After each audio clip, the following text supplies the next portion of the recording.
This is my review of Jojo's Bizarre Adventure.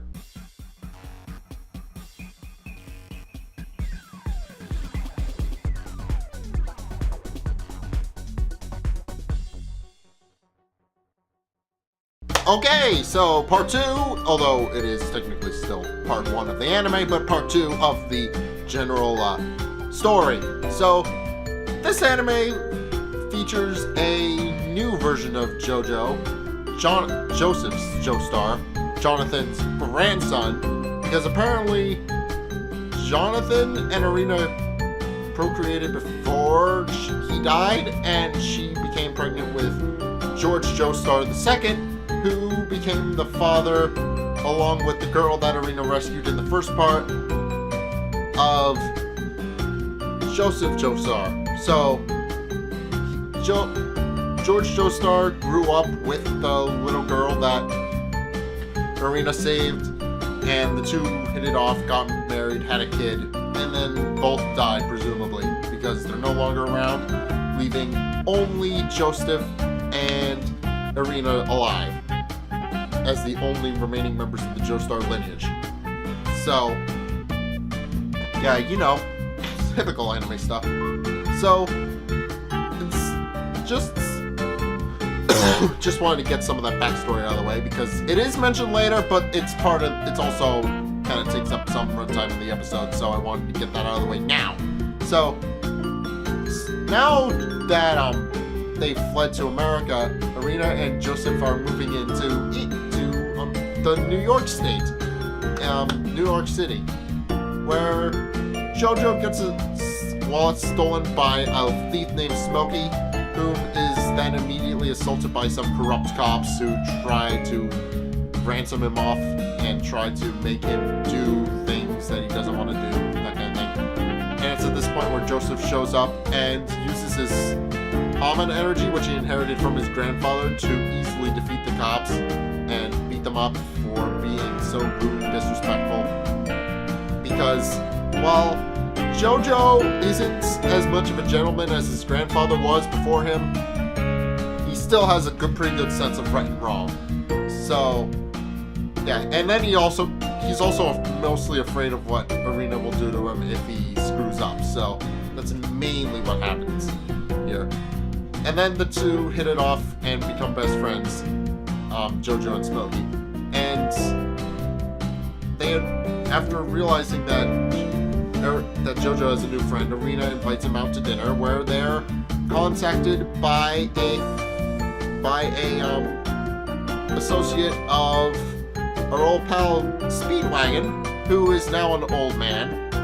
And after beating up his thug because he insulted Smokey, the mobster informs him that Speedwagon has died. So, yes, it takes a little explaining. So, parallel to this A story, there's also a B story where Speedwagon contacts Strizo and invites him out to a ruin he was excavating, where he reveals that he found a man trapped in a giant stone pillar and a bunch of masks also stuck in the pillar.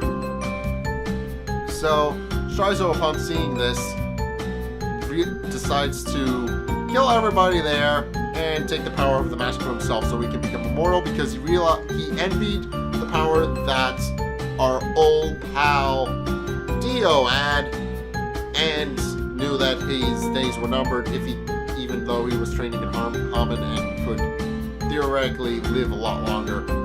But the problem with that was, well, it did have its limits. So he decided to become a vampire. So this guy went from somebody who wasn't entirely memorial in the first part of this to the main antagonist of the second part. So, yeah, I didn't even remember his name, but now he's the main antagonist of Battle Tendency. So, yeah, not good. So he killed Speedwagon as an entire exposition team, even though Speedwagon had initially asked him to come there to take down the Pillar Man before he could wake up. After which, Strizo immediately refused and killed the entire party, including Speedwagon.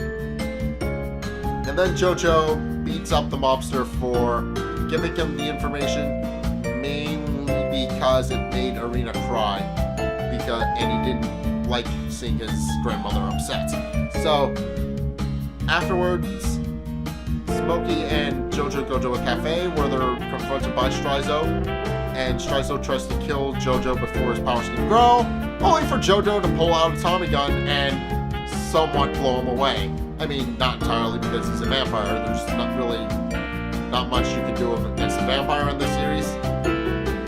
But he does blow him away with a tiny Tommy gun, which, as I should point out, is kind of hilarious because Smokey wasn't entirely sure where the Tommy gun came from. So, you know, and he also kind of shoots up the cafe, but that's beside the point.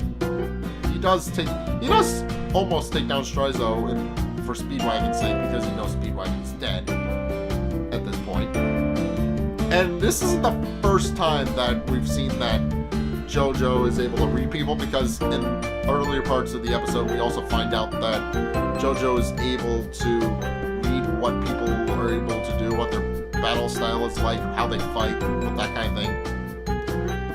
And yeah, that's mainly one of Jojo's main skill sets. And we also do learn that Jojo has had the ability to use Hamen since a young age, because we learn that he actually saved Speedwagon's life during a hijacking, and what he did was he knocked out the plane driver, and then he, the plane driver, and Speedwagon all jumped to safety. So, and then the two hijackers died in the plane crash. So, you know, I mean, and Jojo even says that yes, he doesn't think much, but he thinks just enough to keep the people close to him safe. So, you know, he doesn't really need to think, he just needs to think fast enough for him to be able to defend the people he loves. But yeah, it was kind of an interesting episode, and it's definitely a good introduction to the first episode, because not only does it build off the original by being set 50 years later, but the ending credits actually also build off of this, because in the ending credits, it scrolls over to see the blood flow into one of the stone masks, and then it shows the stone mask finally break and then go upward until it shows this crystallized heart thing. So, you know, kind of interesting to me. Because, yeah, this entire series builds off of each other except for the final two parts, 7 and 8. But I'll get to those when I get to them, because they're not technically anime portions yet, but I will review them when I review them. But yeah, I like this. It was interesting to see a new take on the Jojo character. Even it is his grandson, obviously, so it's not exactly the same Jojo, but it is still Jojo. Not the same Jojo, but different Jojo. But so anyway, thank you guys so much for watching this episode. If you guys have seen this episode of the old JoJo's Bizarre Adventure, what do you guys think? Let's get a discussion going in the comment section down below, or over on my Discord server, link in the description. Anyway, thank you guys so much for watching. If you liked it, hit that like and the subscribe button.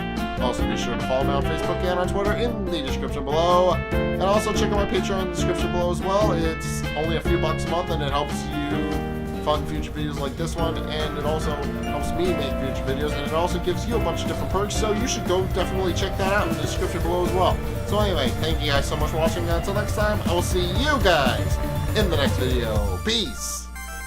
Well, then, to check the rhinovirus pathogen into space and squeeze it out of the body, and the normal cell realizes that since he's neighbors with the immune cells anyway, he might as well try and hang out with them